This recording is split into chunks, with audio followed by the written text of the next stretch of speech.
Adam, you might have been the most least heralded of the group. You know, come from a small high school, kind of far away from the metro, a D2 school.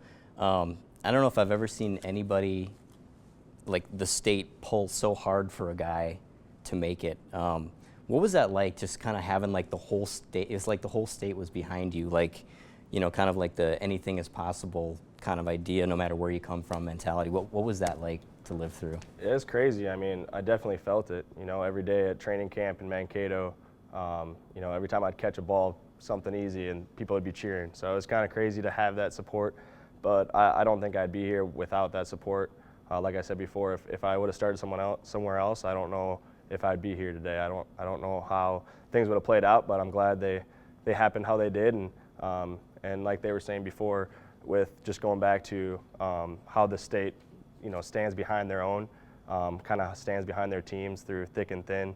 I remember my rookie year, we didn't win a lot of games, but we were still selling out the Metrodome, and it still was loud in there for, you know, last game of the season. We had 3 wins, and it felt like it was a playoff game. So I think it's kind of cool to be in a state like that supports you when you're maybe not the best team, and when you are the best team, they're going to support you too. So it's fun to have that. On the flip side, Zach, I mean, you come from a famous family. Your dad was a North Star. You probably grew up with more expectations on you and pressure on you than most kids would. What was it like to kind of navigate that environment?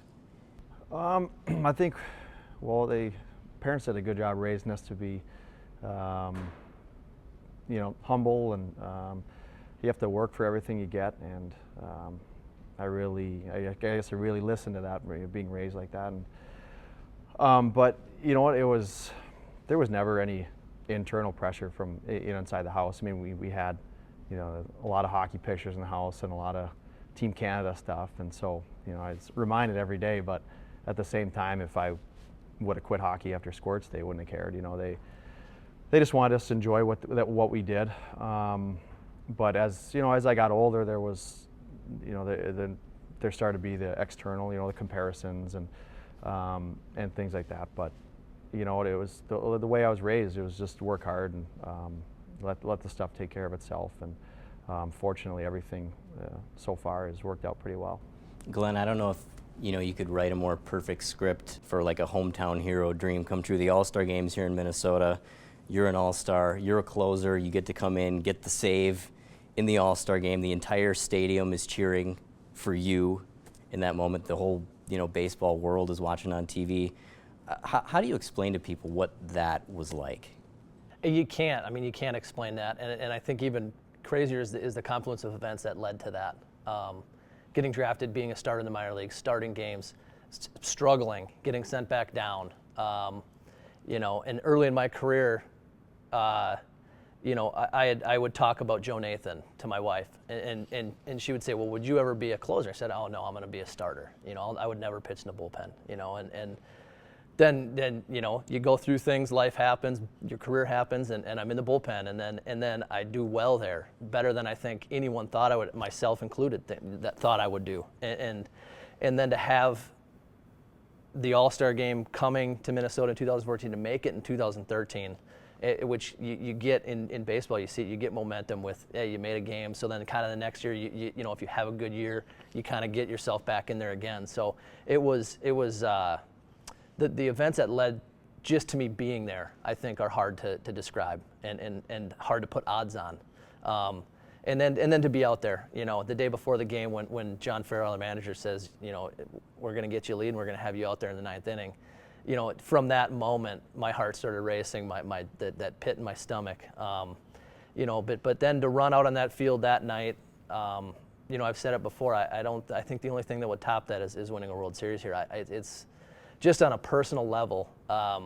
40,000 people in the stadium, and that probably 38,000 of them are screaming and yelling because it's me out there, and that I still get chills. I'm getting chills thinking about it right now. The field's right there and running out on that field. And that whole stadium, how loud it was, it felt like the one of the greatest moments of my life. And, it's something that obviously I'll never forget. And hopefully never take that for granted, but just an unbelievable moment. obviously it can't all be sunshine and rainbows and puppy dogs and all that kind of stuff. What are the challenges? What are the hard parts of playing in your home state? Expectation level's high for you. Just as much as they want to see you do well, on the flip side, if you're not doing well, I mean, they're still looking at you, and if you're not performing, you know, they're going to let everyone know. So, you know, it comes, you know, it goes hand in hand. You know, I think sometimes you get more credit than you deserve, and sometimes you take more heat than you deserve. That's sports. That's the reality. I think Adam nailed it too when he said, you know, about being here and about being recognizable because we're from here and we grew up here, so people kind of gravitate toward that, and they'll notice you at a supermarket or wherever you are. That you know, if you struggle in another state, you're not the Minnesota, you know, you're not the hometown guy. Why is this guy doing that? I think we face more pressure because of that, and you know, and like he said, it's a double-edged sword. We get to play here, but the stakes are higher, and you can't be that anonymous athlete on a sports team. You know, you're held to a different level because people see you as a peer, people see you as another Minnesotan, and so your expectation level's higher. I want to ask you guys all about money. Not that it changes you, but maybe it changes some of the dynamics of people you grew up with. Maybe you still see people all the time where, you know, you wouldn't if you were playing somewhere else. I mean, Tyus, you're like 2 years out of high school. I mean, you probably got high school classmates and friends that are like still like bagging groceries and stuff, and now you're this super rich guy. How does that kind of come to play in your lives? I wouldn't say, I mean, I guess you could go with money too, but I think more of people coming out of the woodworks, people that you know, maybe went to high school with but didn't know, that pretend like they're your best friend. I think it's more about that. I think there's people that are just such big Vikings fans, or Wild, or Twins, or Lynx, you know, all of that. And I think they're just such big fans that they want to be associated with you because of that. And I think they just kind of come out and maybe don't have the best interest in you, but for themselves. What's harder to navigate, money or fame? Probably the fame. I think, you know, and there's been times and where I've gone places, and if I get recognized, like I don't mind it. I would rather, if I'm somewhere and somebody recognizes me, say hi. You know, where you get like the staring or the pointing, like it makes me not want to go back to that place. You know, if there's like an awkward encounter, like it'll drive me away from that, which, you know, I spent this winter in Florida and anonymous. I mean, you talk about nobody knowing anything. You know, I can go anywhere, go everywhere, and you don't get pointed at, you don't get looked at, you don't get bothered or anything. But that's been the harder part is, you know, trying to balance that, hey, let's go do this, but maybe I can't do that because somebody's going to see me doing it, or somebody's going to see me there. Or like if I'm on the DL and I go, you know, the team's on the road and I go out and have a beer, you know, hey, why isn't it always comes back to, why isn't this guy rehabbing right now? You know, and it's like sometimes you just want to enjoy your time with your family, do your thing, and not have people question your motives or question what you're doing or where you are. So it's definitely been, the fame side of it is a little tougher to deal with.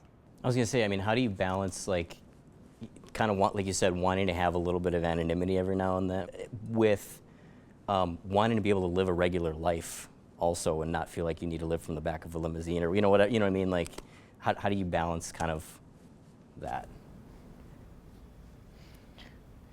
I just put my sweats on and hair back, and I don't get bothered too much, you know, to be honest. So, I mean, I don't know, I can kind of blend in. I feel like people here have been, for the most part, I mean, respectful about it. You know, if you're sitting out for dinner, they don't bother you during dinner. They might come up to you after on the way out and say hi and, hey, can you take a picture with our kid? Yeah, absolutely, you know.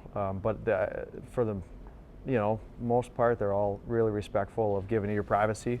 When you're there, you might get a, you know, cell phone picture that you see in the background, but you know, people are great about it.